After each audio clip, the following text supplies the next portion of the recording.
Alright everyone, Void here coming back at you all with another top 10 video. This time we're going to go over my picks for the top 10 rogues in the Commander format. Rogues are kind of interesting. They, for the most part, do a similar thing. They're kind of sneaky, they steal things. This isn't always the case, sometimes they're a little bit different.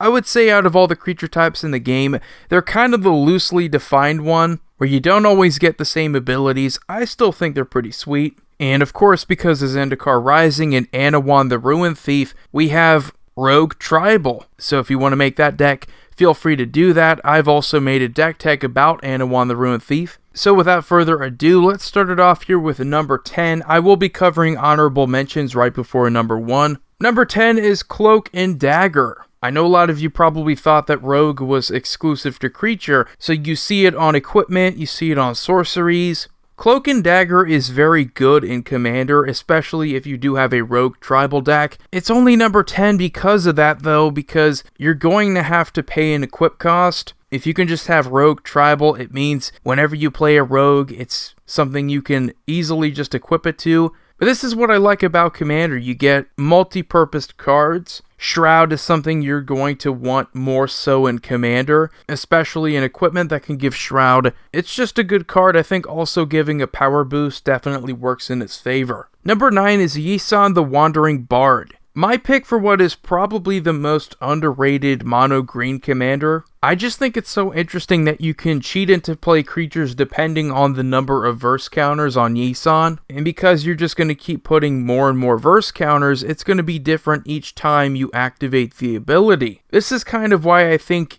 rogues are very loosely defined, because it doesn't always make sense. They don't all do a similar thing, they're very different, and you also have rogues in different colors, so they don't all just do the same rogue thing. Sometimes they just appeal to the color they belong to. But Yisan is definitely one I would recommend if you are looking for a fun mono green deck. And of course in Commander, each time you can tutor, you can cheat something into play. It's just going to make your deck more reliable, more fun to play with. Number 8 is Edric, Spymaster of Trest. If you're a big fan of coastal piracy abilities, Edric is a pretty solid commander option that kind of gives you that. It also benefits your opponents who attack your other opponents. Obviously, where you want to play this is any kind of deck that can easily deal combat damage, because you will be drawing cards. Also beneficial in Group Hug, because the whole point of Group Hug is to offer something to your opponents. Yes, they have to attack your other opponents, but they will get an advantage because you help them out. Very political card whenever you can discourage your opponents from attacking you by offering them card draw if they choose to attack another opponent. So I highly recommend this as a Simic Commander option. But again, if you are playing Group Hug in a deck that plays the colors blue and green, you can't really go wrong with Edric. This is a little bit more flavorful, I believe, to rogues. You know, you're making deals with your opponents, you're negotiating, you're conspiring against other players. That's something that's very roguish. Number 7 is Rankle, Master of Pranks. I love mode cards. I love cards that offer different options depending on what suits you. So if you need each player to discard a card, you can go ahead and do that. If you want everyone to draw a card and lose a life, go ahead and do that. Each player to sacrifice a creature, go for it. Just the fact that it has a few different options here, it just lends itself well to the Commander strategy, because these are the cards that tend to be the best in Commander. They're the ones that you see across multiple decks. And I think Rankle, whether you want to go with a rogue strategy or a fairy strategy, or any kind of strategy that would benefit from one of the 3 modes, I think Rankle is just a great option. And then number 6, we have Grenzo, Dungeon Warden. One of the most unique playstyles in the whole Commander format. I don't know if we've ever had a commander that interacts with the bottom card of your library in a way that Grenzo does. And it really just sort of benefits off of playing a low creature CMC, because the more of them you have in your deck, you can just keep activating this ability with the fewest counters on Grenzo, so that you're almost guaranteed to cheat into play pretty much every creature in your deck. When we talk about Yisan being underrated for mono green, I think Grenzo is also underrated for black and red. While it may not be a super strong strategy, it's definitely one that can catch your opponents off guard if they're not prepared. because all it really takes is for you to get your combo pieces with Grenzo's ability, and then suddenly you can just loop cards and you can get something like a Zulaport Cutthroat, and then just have your opponents lose a lot of life. Very interesting commander option, can't recommend it enough. Number 5 is Notorious Throng.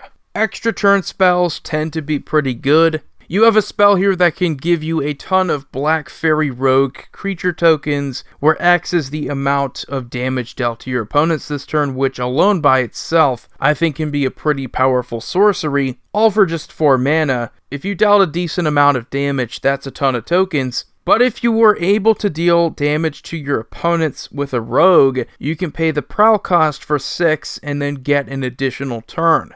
Again, it's kind of like Cloak and Dagger, it's technically a rogue card. I think if you have a deck where your commander option is a rogue, you are guaranteed to benefit off of Notorious Throng, because all you have to do is deal combat damage to a player with your rogue commander. If you're playing rogue tribal, you're pretty much going to want to have this card anyway. I shouldn't really have to explain why taking an extra turn in a format where there's 4 players is going to be good. Typically, you're going to wait a long time until your next turn. Something like this is just insanely powerful. Then number 4 is Notion Thief. This card is ridiculous, but I just don't see it having the impact that I think it deserves.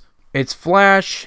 You can have it come into play in response to something like a windfall. That way you can guarantee that your opponents aren't getting the cards that they want to draw. And seeing as cards like windfall are incredibly common, we have similar cards, we have similar abilities, all that require your opponents to discard and then draw that many. You would think that a card that could interrupt that so brilliantly would be a lot more expensive than what it is. Not only that, but in way more decks. I mean, you throw this out there at the right time, you've pretty much won the game. Card draw, tutoring, mana ramp, we're talking about the big advantages that really help you put yourself ahead in a game. If you can not only give yourself an insane amount of card draw, but also prevent your opponents from drawing too many cards, you have pretty much neutered whatever strategy they had before. If all they're left with is 1 card in their hand and you have like 30, good luck coming back from that. Again, with rogues, they're not super strong as a tribe. Like if you wanted to make a tribal deck, there's not too much tribal synergy, but alone by themselves, I think some of these rogues are among the best cards in Commander. And here we have number 3, Sakashima the Imposter. If you're a big fan of Spark Double, this is kind of the Commander option version of Spark Double. For a very similar reason, it kind of helps you get around the legendary rule because the name of the creature you copy remains Sakashima the Imposter. Also with the added benefit of being able to bounce it back to your hand by just paying 4 mana means that not only do you have one of the best clones in the Commander format, you have a clone that can effectively clone legendary creatures. So your commander, if your commander isn't Sakashima, legendary creatures, and a lot of them, if you get more than 1 copy, are pretty devastating. That's kind of the reason why the legendary rule exists, is because if you had more than 1 copy of a certain creature, it would just be overpowering. Sakashima deliberately gets around that and just gives your strategy an insane amount of power because of that. So a very interesting commander option and definitely one of the better clones you can go with in the Commander format. And then number 2 is Gonti, Lord of Luxury. One of my personal favorite commander options. If we're talking about mono black, a big strength is being able to manipulate your opponents and their decks. You could obviously for a long time in the color reanimate creatures from your opponent's graveyards. But what Gonti does is so incredibly rude.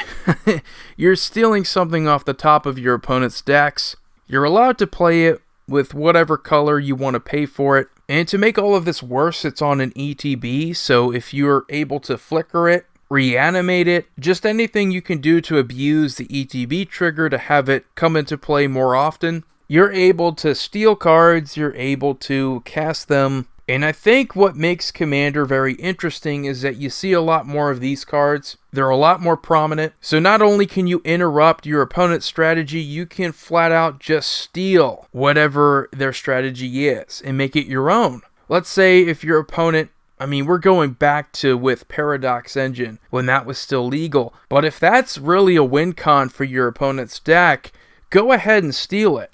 You would be foolish not to. So Gonti really just abusing what is incredibly powerful in black. Black doesn't do some things right. I think what it does do well is manipulation of your opponent's board, their deck, their graveyard. We see this with other cards like Praetor's Grasp. Just take something that would be beneficial to your opponent. If you don't play it for yourself, at least you keep them from having it, and that's powerful in and of itself. So guys, we're going to cover a few honorable mentions before we go to number 1. Grenzo Havoc Razor I think is a very solid goblin. If you want to play Goblin Tribal, it's a must-have. I personally love the card because I love the goad mechanic. I think it's a way that red can stay competitive, especially when it lacks precision. You can at least keep the target off your own back. We have Sieg River Cutthroat, very interesting commander option. It does offer you card draw, and it benefits off of your opponent's losing a consistent amount of life every turn, just to keep that card draw going. Definitely a must-have for the new Rogue Tribal Commander decks, though. And then there is, of course, Marrow Gnar. Even though I love the heck out of this guy, it just does nothing for Commander other than Rat Tribal. And then number 1. This is a card that, yeah, it's not overwhelmingly powerful, but it's something that every black deck I feel plays, and that is Zulaport Cutthroat.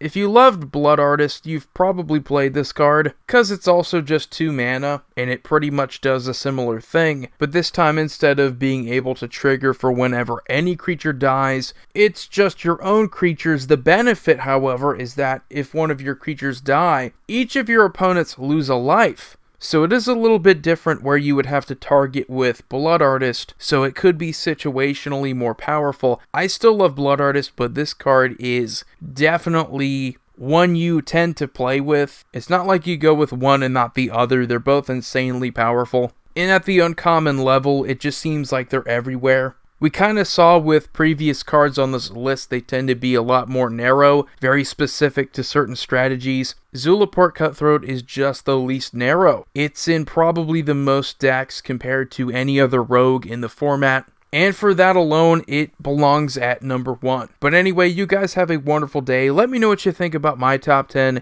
Feel free to leave your own. This is just my opinion. I'm here to have fun. Anyway, you all have a wonderful day. Void here signing off. See you all next time.